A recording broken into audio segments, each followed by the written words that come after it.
حافظ صاحب، آپ کی انڈرسٹینڈنگ کیا ہے؟ یہ ترمیم جو ہے وہ ظاہر ہے آسان کام نہیں ہوتی، اور مسودہ پیش کرنے سے پہلے ظاہر ہے کہ اس کے اوپر ایک تیاری بھی، ایک مرحلہ ہوتی ہے مسودے کی تیاری بھی، اور اس کے اندر ایک ڈسکشن اور ساری چیزیں.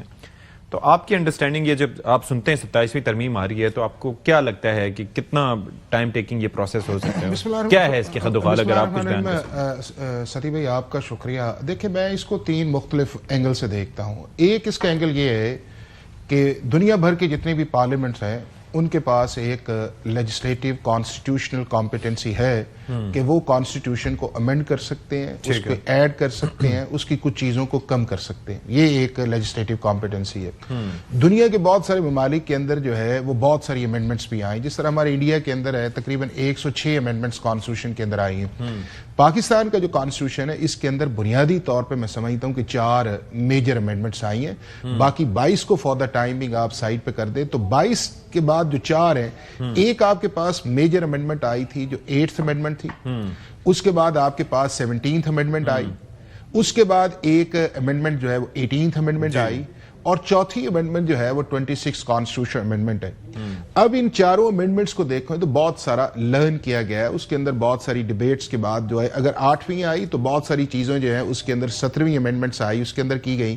17ویں سے جب ہم 18ویں کی طرف گئے تو ایک بہت بڑا شفٹ آیا، اور شفٹ اس لیے آیا کہ آپ کا جو پاکستان کا ایک نظام آئین یا قانون ہے اس کے اندر جو لیجسلیٹو کمپیٹنسی ہے وہ 2 بنیادوں پہ تھی. ایک آپ کی فیڈرلسٹ تھی اور ایک آپ کی کانکرنٹ لسٹ تھی.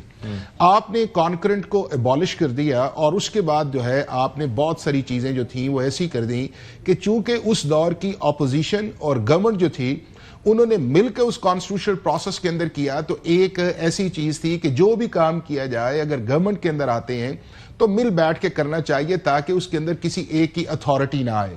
اور اس اتھارٹی کے اندر آپ نے دیکھا کہ کنسلٹیشن کا پروسیس جو ہے وہ آپ کو الیکشن کمیشن میں بھی نظر آئے گا جو اوریجنل تھا. اس کے بعد آپ کو جو ہے نیب کی اپوائنٹمنٹس میں بھی نظر آئے گا. اس کے بعد اور بھی بہت ساری اپوائنٹمنٹس تھی کہ یار یہ ایک چلے. لیکن اس کے بعد جو ایک فینومینا آیا 18ویں ترمیم کے بعد جو ہے کہ جب آپ نے میجر شفٹ کر دیا تو 10-12 سال کے اندر آپ نے اس سے بہت سارا لرن کیا. لرن یہ کیا کہ آپ کا جو کانسیپٹ ہے اس آئین کا وہ ہے فیڈریشن اور فیڈریٹنگ یونٹس کا.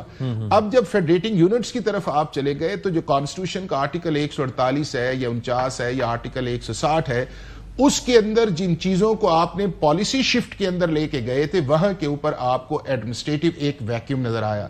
اور وہ ویکیوم اس لیے بھی آیا کہ اگر آپ نے دیکھا کہ آپ نے لوکل گورنمنٹ میں گئے ہیں، آپ آرٹیکل 140A پہ گئے ہیں، لیکن اس کی ایگزیکیوشن آپ کو نظر نہیں آئے گی. آپ کو پروونشل فائنانس کمیشن ایوارڈ نہیں نظر آئے گا. آپ کو آرٹیکل 160 کے اندر جو اس دور کے کنسیڈریشن تھے کہ 1000 روپے ارب کے قریب آپ کا بجٹ تھا، نہ اس وقت اتنی ڈیٹ سروسنگ تھی، نہ لا اینڈ آرڈر تھا، نہ اس کے بعد آپ کی جو پالیسیز اتنی تھی جو 2025 کے. اب جتنی بھی پولیٹیکل پارٹیز سینٹر کے اندر رہی ہیں بشمول پیپلز پارٹی، آپ یہ دیکھیں کہ 2010 کے اندر جب یہ آئی تھی تو ہیلتھ بھی ایون آپ نے ڈیوالو کیا، لیکن پیپلز پارٹی کی گورنمنٹ نے اس کو ریورس کیا اور فیڈرل لیول کے اندر آپ کی ہیلتھ منسٹری آپ کی بنی، چونکہ گراؤنڈ ریالٹیز کچھ اور تھی. اس کی ایک ریزن یہ بھی ہے نا کہ انٹرنیشنلی جو بھی رابطہ کار ہوتے ہیں، یہی آپ سے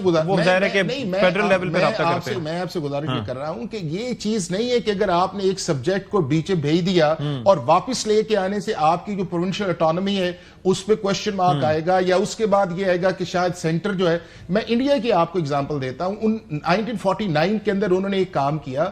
اس کے بعد یہ ہے کہ 3 چیزیں میجر جو ہے انہوں نے صرف پارلیمنٹ کے پاس 1976 کے اندر ایک ان کی امینڈمنٹ آئی جس کے اندر انہوں نے سینٹر کو سٹرونگ کیا. 92 کے اندر آئی، انہوں نے لوکل گورنمنٹس کو اس کے اندر اسٹرینتھن لے کے آئے.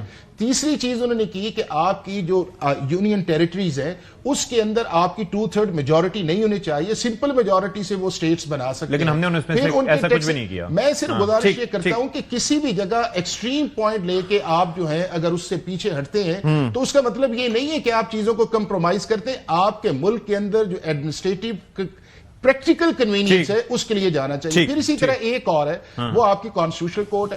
2007 کے اندر ساری تھیں کہ پولیٹیکل پارٹیز بننی چاہیے. 10 کے اندر اس لیے نہیں بن سکی چونکہ افتخار چودھری صاحب کی موومنٹ آئی، ہاکش ایک انوائرمنٹ تھا، انہوں نے کچھ ٹون ڈاؤن کیا، لیکن 19ویں ترمیم پھر سپریم کورٹ کے کہنے پہ اوپر آئی. اور پھر جب 26ویں ترمیم کے اندر کانسٹیٹیوشنل کورٹ کے اندر جانے لگے، چودھری صاحب کی ریسٹوریشن تو 2009 میں ہو گئی، 2009 میں آئی تھی نا، تو اس لیے کہا نا کہ 10 میں آئی نا 18ویں ترمیم، تو 2007 میں تو